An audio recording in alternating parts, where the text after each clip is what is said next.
Guys guys আজকে আমরা সবাই মিলে রাত্রেবেলায় কি করলাম চলো ওটা তোমাদের সঙ্গে শেয়ার করি।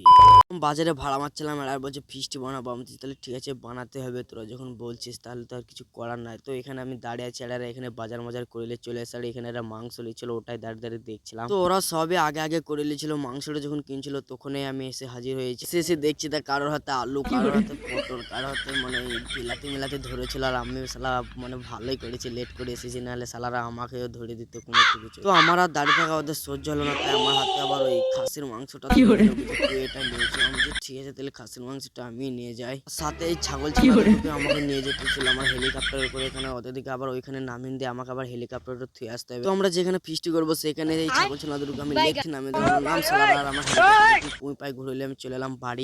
বাড়ি এসে আমার হেলিকপ্টারটাকে থুয়ে আমি আবার হাঁটাতে যাচ্ছি, কারণ আমাদের বাড়ি থেকে ওই ফিস্ট হচ্ছে ওখানটা অনেকটা দূরে। আমার হাতে হাতে আসতে অনেকটা দেরি হয়ে গেছে। তো এখানে এসে দেখছি সালার গ্যাস ট্যাস নিয়ে সবজি টবজি নিয়ে এরা বাড়াচুনি করতে লেগেছে। আমি মনে মনে ভাবছি সালা আমি ঠিক টাইমে এসে আমাকে একটা কোনো কাজে হাতও দিতে হবে না, গ্যাসও আনতে হবে না, কিছু আনতে হবে না। ও টাইমে এখানে একটু দাঁড়িয়ে দাঁড়িয়ে এনজয় ছিলাম আর কি, পুরাই সব কাজ করছিলাম, কিছু করবো না। তো আমাদের সবজি টবজি সব কাটা হয়ে গেছিল আর এখানে বিরিয়ানির মশলা টসলা দিয়ে কেবল হাইপটা চাপালো। তো বিরিয়ানিটা হোক তারপরে দেখা হচ্ছে।